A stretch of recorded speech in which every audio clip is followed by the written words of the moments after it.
collaboration with the Cyprus Mail, this is the Cyprus News Digest with Rosie Haralambous.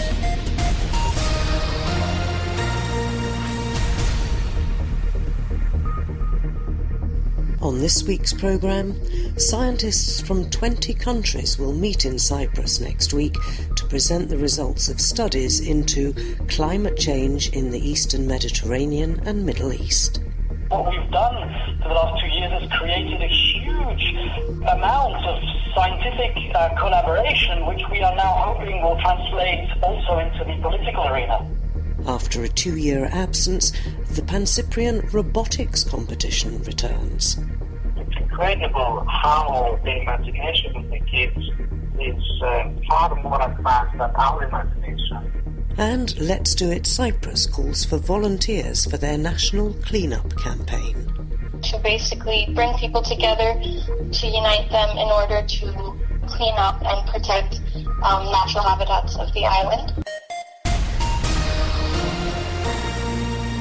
Next week, the Cyprus Institute is holding an international conference with the title Climate Change in the Eastern Mediterranean and Middle East. Joining us to tell us all about it from the Institute is Nicolas Jarreau, who is in charge of international relations. Nicolas, first of all, let's have a bit of background, because you've done these climate change conferences before, I think, over the many, many years that I've been going there. But this is the first time, is it, that it's really concentrated so much on the EMME? So I would say that this is the second time that we focus so heavily on the Eastern Mediterranean and Middle East region.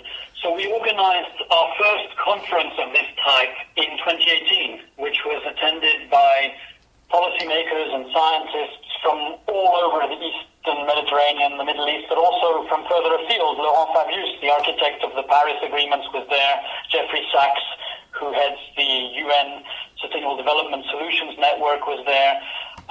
And so we're considering this to be our second conference 3 years later. But this time, instead of being just a conference, as it was last time, what happened in 2018 is it was more than just a conference. It was the beginning. It launched an entire initiative led by the President of the Republic of Cyprus, Nikos Anastasiadis, which is the Eastern Mediterranean and Middle East Climate Change Initiative of the Cyprus government. And they've managed to bring on board more than 200 scientists from 20 different countries in the Eastern Med and Middle East to work together on all the aspects of climate change, adaptation and mitigation in order to create a regional action plan. So essentially, for the last 2 years, after the first conference, these scientists were split into task forces which deal with all the angles of climate change, whether it's the actual scientific basis of climate change, what's going to happen in the region physically, but also the impact on health, on water, on energy, on the built environment, on migration, on tourism, on cultural heritage, etc. And this conference is an opportunity for these task forces to present their work and, in a sense, hand over to the politicians and the decision makers to try and turn their conclusions and their recommendations into concrete actions across the region. Right, now the conference itself is, I believe, on Wednesday and Thursday next week, but you've got a couple of things happening also at the beginning of the week, so let's start with that, if we may. So essentially we have a week full of activities. We'll give you the website at the end so you can have a look. Essentially, the first 2 days of next week, Monday and Tuesday, there will be a whole set of workshops at the Cyprus Institute's campus in Nicosia, dealing with all these thematic areas around the impact of climate change and adaptation and mitigation to climate change. And that's essentially a warming up exercise for the full conference, which is happening on Wednesday and Thursday at Aphrodite Hills in Paphos, but also online. It's a hybrid event, so probably a large number of participants will be joining remotely. And who are the main speakers and what topics are you covering? Because it's a huge area, isn't it? It's a huge area and there's a huge number of speakers, but to give you an idea of maybe some of the the better known ones, we have Professor Jeffrey Sachs, who's the head of the UN Sustainable Development Solutions Network, who was with us last time round. We have the EU Commissioner for the Environment, Oceans and Fisheries.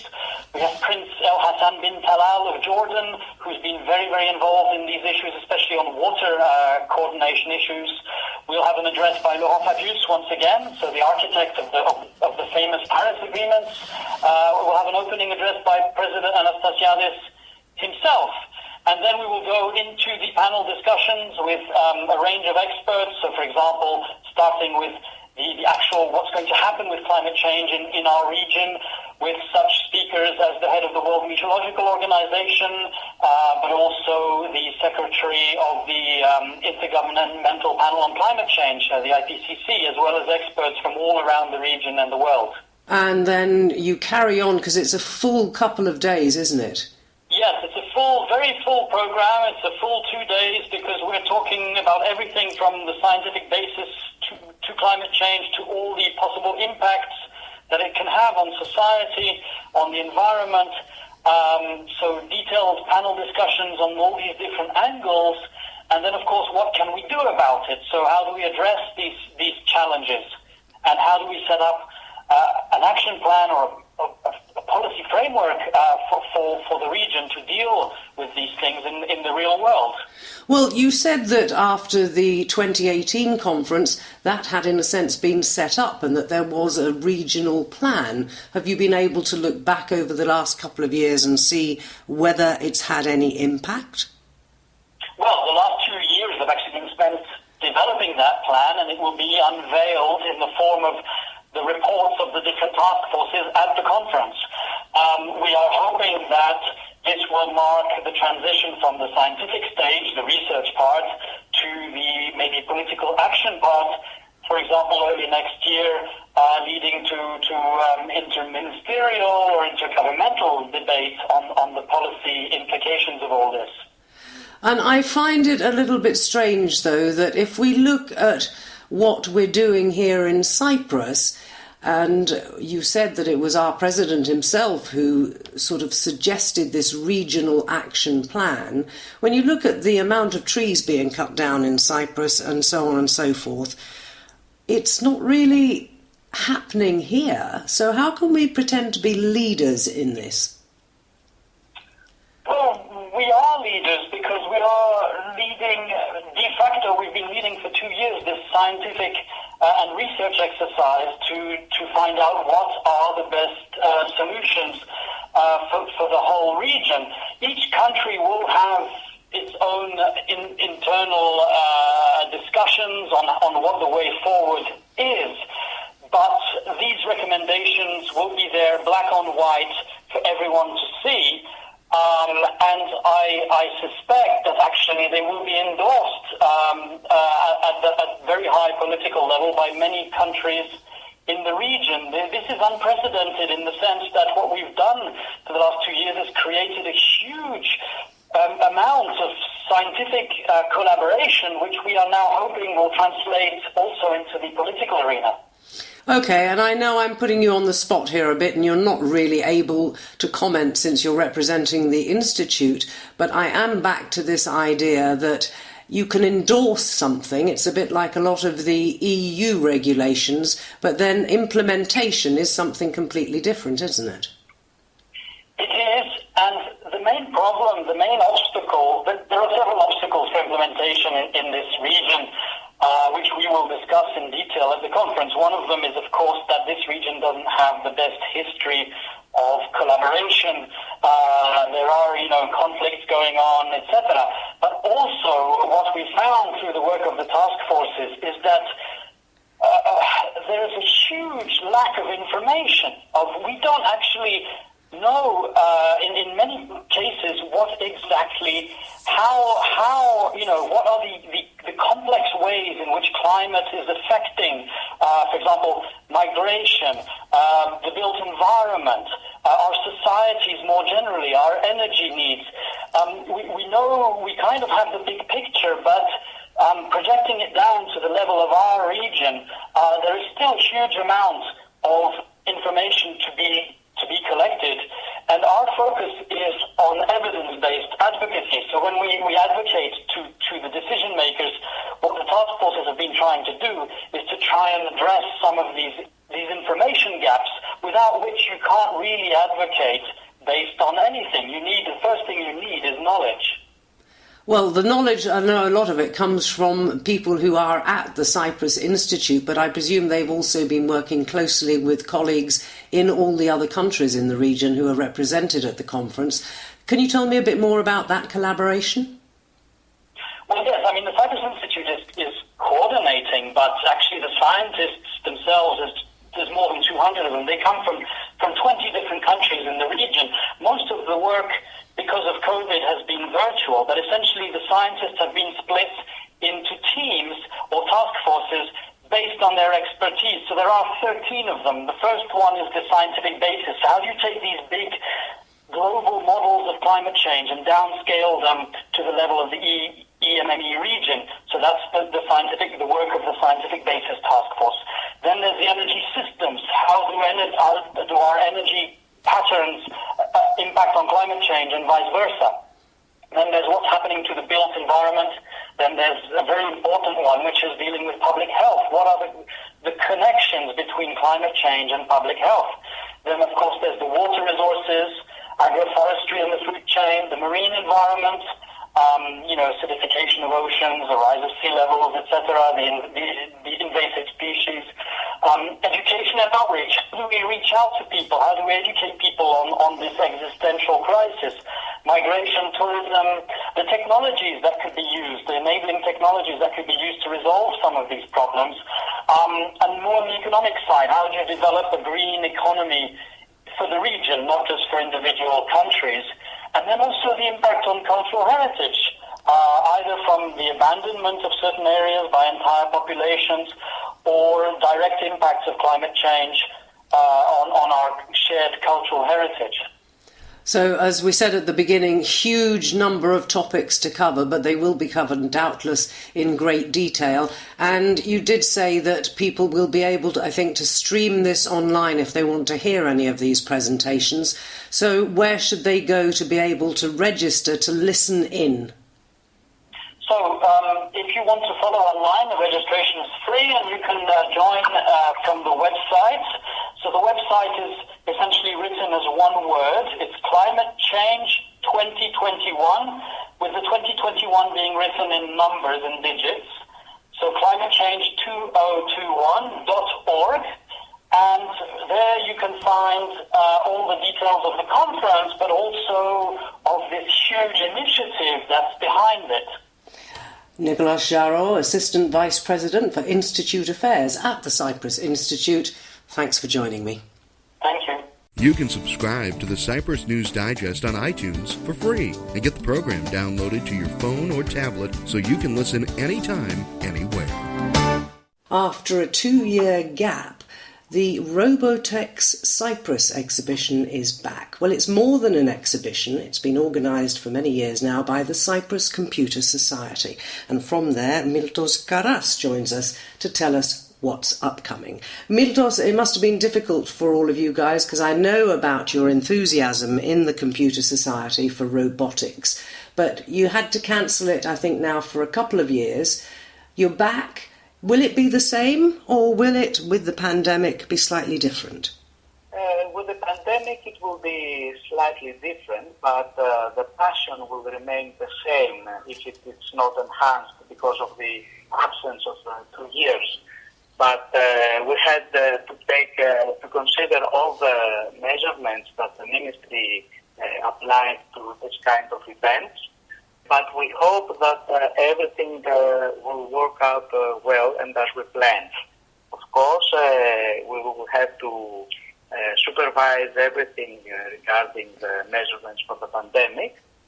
But we believe that we're very well organized and the competition and the exhibition will go in a smooth way. And you've mentioned the competition and the exhibition. This is going to run, I think, over 2 weekends. So start telling us, if you will, what's happening on the 16th and 17th of October.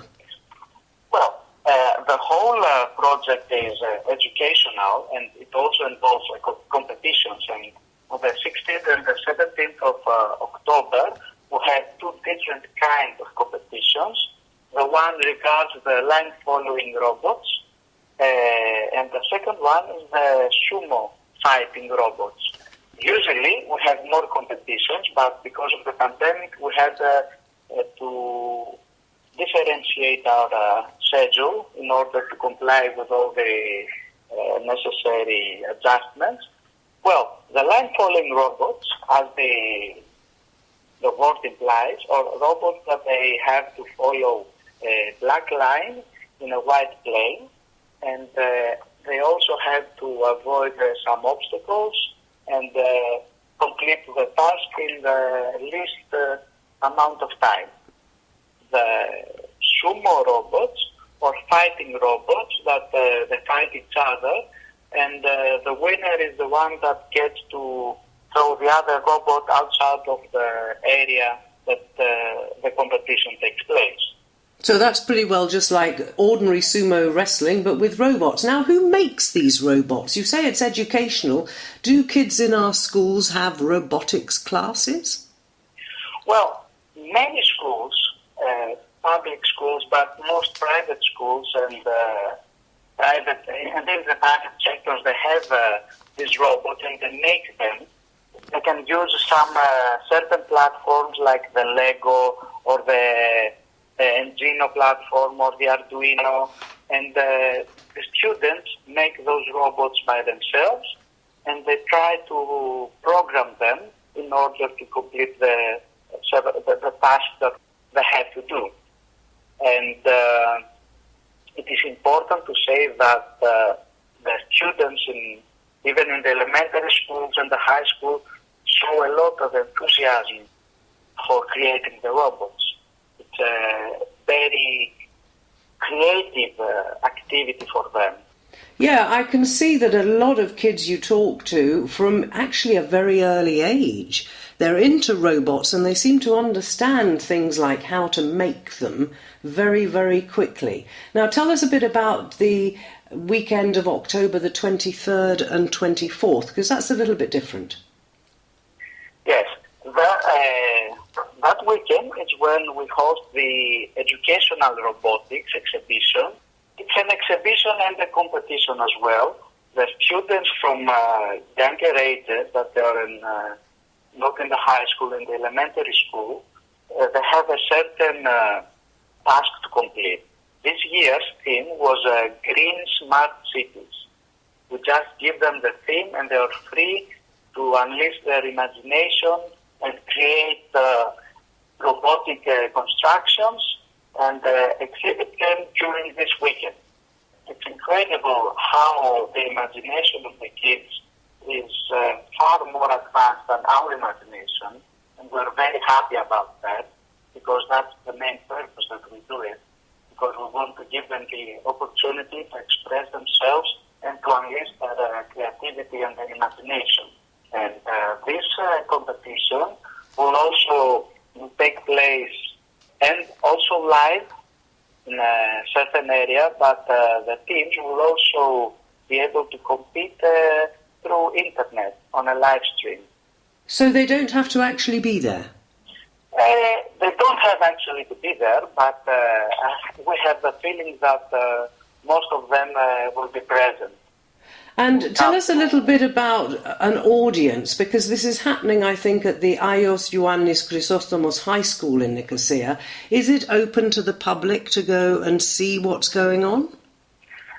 Well, there are certain restrictions about that, because we have to comply with the Ministry of Health told us.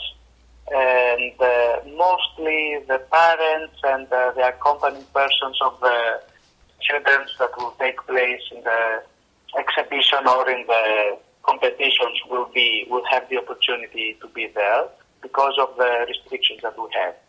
But the rest of us can go online, I guess? You're going to stream it all? Yes, we'll go. I believe that it will be possible for a live stream. We're organizing that so that people can watch from the safety of their homes. And where should people go for that live stream?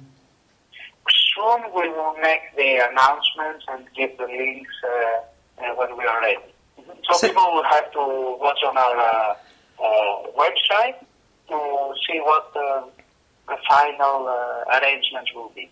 And that's robotex.org.cy? Yes, that's right. Right, finally, let's talk a little bit about the international competition. Cyprus has done, I think, very well in the past in that.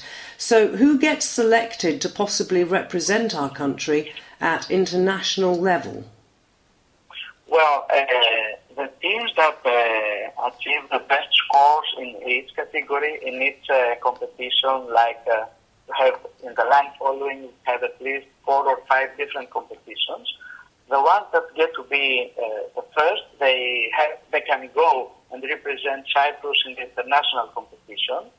It will be held in Tallinn, Estonia, between the 5th and the 7th of November this year. The last time that we've been there, we had at least 250 people with us. Mostly there were like 100 children that participated in the competitions, and their parents or their coaches accompanied them. We had a whole Airbus to take us there, and we achieved gold medals, silver medals.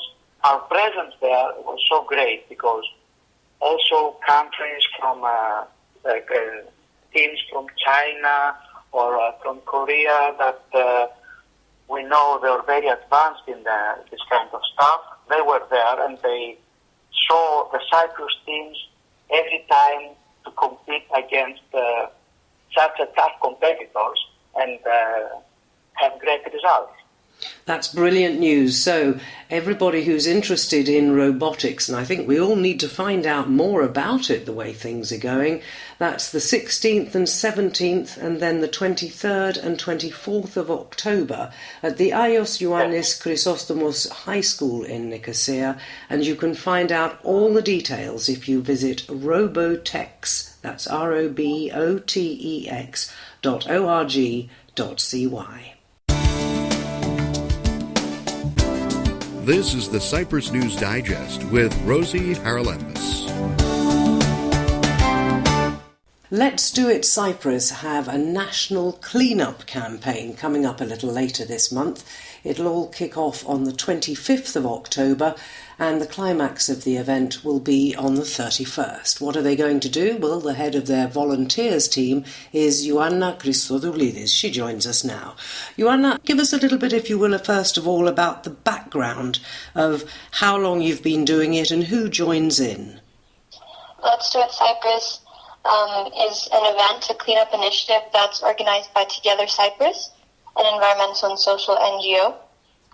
And over the past 5 years, it was kind of kick-started by the Trolos fires that happened in the summer of 2016. This initiative was set off and it aimed to basically bring people together to unite them in order to clean up and protect natural habitats of the island. And Let's Do It Cyprus has kind of shifted more to urban cleanup. However, we do encourage and promote the protection of natural places as well, for example, many national forest parks. And so every year what happens is that we gather many volunteers from around Cyprus who are encouraged to form their own teams ranging from schools, companies, or families and friend groups. And they choose a location where they go and host a cleanup on their own. And this happens over the course of 1 week, and it culminates to a large event that's organized by us, and in this case that will be on the 31st of October. And what will that entail, that climax of the event? It's a cleanup that happens with all the volunteers as well as the team itself. Last year this wasn't able to happen because of the pandemic, and this year we are hoping that that will be able to happen, of course, in accordance with the guidelines. So you mentioned that you've got schools involved and particularly young people, I guess. Tell us a little bit more about the feedback you've had over the years from some of those volunteers. Yeah, right. I'd say that for as long as I've been involved, students in schools are the majority of the volunteers, which is great to see because obviously the organization itself promotes sustainable development, and for sustainable development to be pursued, you need the involvement of the younger generations in order to sort of cultivate those habits that will later on be reflected in those generations when they grow up. And so it's been really good to see that this initiative has been very well received by schools. And what about what happens to all the things that you collect? I don't know enough about this to answer properly, but we are partnered with Greenpeace and certain other companies that are in charge of disposing what we do collect. Obviously, recycling altogether is not incredibly effective many times, but what matters is the act of cultivating the habit of actually not disposing of your trash in such areas and finding alternatives to how you can use it, for example. Yeah, because there are a lot of other organisations like Save Your Hood that go out every single week doing things like this, and they go back to the same place over and over again and find more stuff. So surely it seems that the message isn't getting through, because if people are still littering where a place has already been cleaned, it's a bit depressing really, isn't it? Right, I think so too. But actually, a few weeks ago, Together Cyprus organized its first World Cleanup Day event.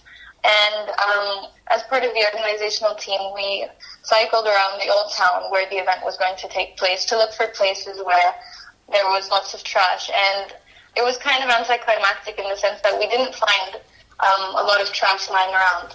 But at a cleanup that I attended a few weeks later on, I noticed that in natural areas like parks, for example, there's a much bigger problem. So I think it's good that people, when there are bins available, I think people do tend to wait for a bin to throw their waste away. But when it comes to natural areas, you find things like furniture and tires, and that's actually a bigger problem, I think. Well, that's fly tipping. That isn't just dumping your rubbish, but every roadside in Cyprus seems to be littered with empty plastic bottles and aluminium cans and so on. But you mentioned that you don't actually separate it when you've collected it all, and yet there are lots of places here where they would welcome the donation of your recyclables. No, the trash is separated. When the teams are formed, we send out specific bags where they can separate the trash into paper, PMD, and then waste that is not recyclable. So they do need to kind of get in the process of recycling, separating everything and kind of forming those groups, which is also incredibly useful to learn and then take back home as well as a habit.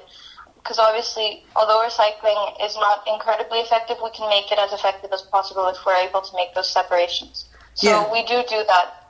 Well, that's good news, because it definitely would be awful just to put it all to be thrown into landfill. That rather defeats the object of the whole exercise. Where can people find out more?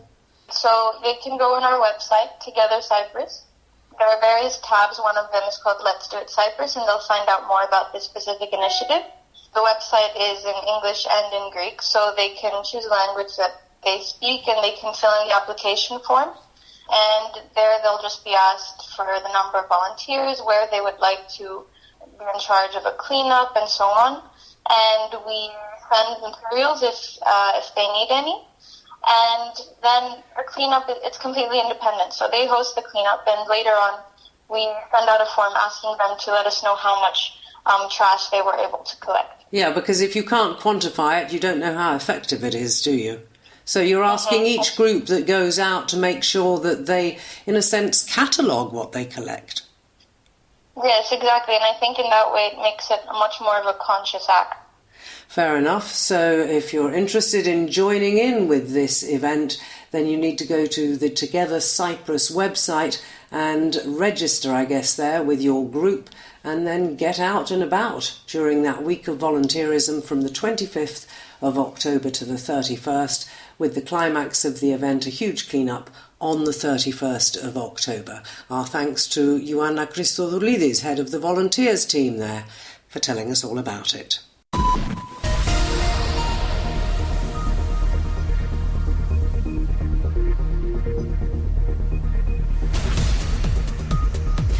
Well, that about wraps up this edition of the Cyprus News Digest. Many thanks for your company. Hope you'll join me next week. Till we meet again, take care and God bless. Bye-bye now.